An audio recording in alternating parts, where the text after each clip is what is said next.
Welcome दोस्तों, मैं आज बात करने वाला हूँ हरियाणा के एक छोटे से गांव की बेटी मनीषा की कहानी, जो एक प्ले स्कूल की शिक्षक थी। मनीषा 11 अगस्त को लापता हुई थी और 13 अगस्त 2025 का दिन ये वो दिन था जिस दिन हरियाणा में दिल को झंझोर कर देने वाली एक खबर सामने आई। मनीषा की लाश मिलती है और उसके मौत के आसपास के राज आज भी हर किसी को दिल दहला रहे हैं। आखिर क्या हुआ है मनीषा के साथ? सुसाइड या मर्डर? पुलिस की लापरवाही या सच्चाई को छिपाने की कोशिश की जा रही है? आज हम इस वीडियो में पूरी कहानी जानेंगे। मनीषा के जिंदगी से लेकर मौत तक के सस्पेंस, प्रोटेस्ट और इन्वेस्टिगेशन की कंप्लीट टाइमलाइन।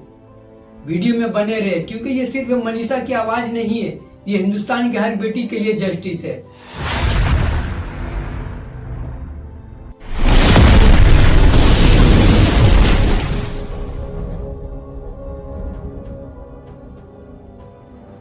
तो ये कहानी शुरू होती है हरियाणा के एक छोटे से गांव भिवानी चारखी दादरी में मनीषा के जन्म हुई थी। मनीषा को बचपन से ही टीचर बनने का सपना देख रही थी और फाइनली वो दिन आ गया था जब मनीषा 18 साल की एज में टीचर बन गई थी। गांव के लोग कहते हैं कि मनीषा बिल्कुल शांत स्वभाव और पढ़ने लिखने वाली लड़की थी और अपने पिताजी को प्राउड फील करवाना चाहती थी। 11 अगस्त 2025 को मनीषा सुबह सुबह पढ़ाने के लिए स्कूल गई, लेकिन शाम तक घर वापस नहीं लौटी। और जैसे ही ये खबर मनीषा के परिवार वालों तक पहुंचता है तो परिवार वाले रिपोर्ट दर्ज कराने के लिए थाने पहुंचता है। तो पुलिस का जवाब आता है कि जवान लड़की है, कहीं चली गई होगी, 2-3 दिन में वापस आ जाएगी। वाह रे पुलिस, मैं आपके सोच को सलाम करता हूँ। और ऐसे ही पुलिस की आवश्यकता है हमारे देश में करप्शन को मिटाने के लिए। आप लोग समझदार हैं मैं क्या कहना चाह रहा हूँ। हरियाणा पुलिस का कहना है कि मनीषा सुसाइड की है क्योंकि लाश के पास एक सुसाइड नोट मिला है जो हरियाणवी लैंग्वेज में लिखा गया है। अब सवाल हरियाणा पुलिस वालों से है, अगर मनीषा सुसाइड की है तो वो अपने बॉडी के पार्ट को खुद से नुकसान क्यों पहुंचाएगी? और यही कहना है गांव वालों का भी, अगर मनीषा सुसाइड की है तो पोस्टमार्टम रिपोर्ट में ऑर्गन से मिसिंग क्यों है? गांव वालों ने अंतिम संस्कार करने से साफ मना कर दिया है। रोड ब्लॉक किए गए, प्रोटेस्ट किए गए, सीबीआई डिमांड किया गया, भिवानी एसपी को सस्पेंड किया गया और कुछ पुलिस वालों को भी सस्पेंड किए गए, सिर्फ और सिर्फ मुद्दा से लोगों को भटकाने के लिए। इंटरनेट सेवा को 48 आवर्स तक बंद किया गया, सिर्फ और सिर्फ लोगों को मुद्दा से भटकाने के लिए। हमारे देश के गोदी मीडिया इन टॉपिक पर कोई चर्चा नहीं करेंगे क्योंकि गोदी मीडिया के हिसाब से मनीषा का रेप एक छोटी मोटी चीज है। देश की बेटी के साथ हैवानियत, कब तक चुप रहेगा सिस्टम? ये सिर्फ एक मनीषा की कहानी नहीं है, ये हिंदुस्तान की हर बेटी की एक चीख है। 90% से ज्यादा गला कटा हुआ, चेहरे पर तेजाब की जलन, अधूरे सपने वाली आंखें और खेत में पड़ी लाश को पुलिस सुसाइड बता रहा है।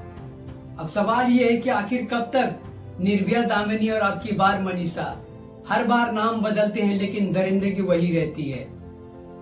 हर बार कैंडल मार्च निकलता है, हर बार रोड शो किए जाते हैं, प्रोटेस्ट किए जाते हैं, लेकिन अदालत की तारीखें दरिंदगों को बचा लेती है।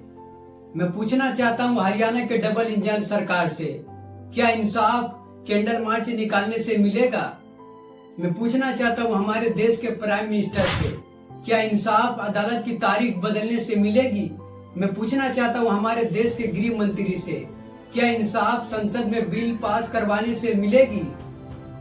हमारे देश के सुप्रीम कोर्ट काटने वाले कुत्तों को उठाने का ऑर्डर देते हैं, लेकिन अफसोस हमारे देश के रेपिस्टों को उठाने का ऑर्डर नहीं देते हैं, पता नहीं क्यों।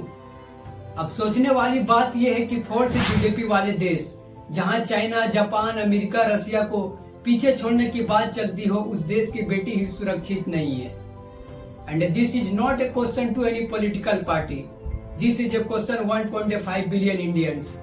What kind of society we want to create? जहां हमें खुद नहीं पता होता है कि अगर हमारी माँ बहन दिन में घर से बाहर निकले हैं तो वो शाम तक सेफली घर आएंगे या नहीं। अब पूरे हिंदुस्तान की हर घर में एक ही सवाल है, क्या हमारे देश की बेटी सेफ है? मनीषा एक नाम नहीं बल्कि एक सिंबल बन गई है हर घर के लिए, क्योंकि हर घर की बेटी मनीषा की जस्टिस चाहती है। मेरे दोस्त, मनीषा का केस ने इस बार फिर हम लोगों को सोचने पे मजबूर कर दिया है। क्या हमारे देश के कानून सिस्टम सिर्फ और सिर्फ अमीरों के लिए है या फिर गरीबों के लिए भी है? क्या पुलिस सच में केस को ईमानदारी से देख रहे हैं? क्या गरीब को तुरंत इंसाफ मिलता है? मनीषा के माँ बाप के आंखों के आंसू आज भी हम लोगों से सवाल करते हैं, क्या हमारे बेटी को इंसाफ मिलेगा? और पूरे हिंदुस्तान की एक ही आवाज है, जस्टिस फॉर मनीषा। अब सवाल आप लोगों से, आप इसे सुसाइड मानते हैं या मर्डर? कमेंट बॉक्स में अपना राय जरूर दीजिए।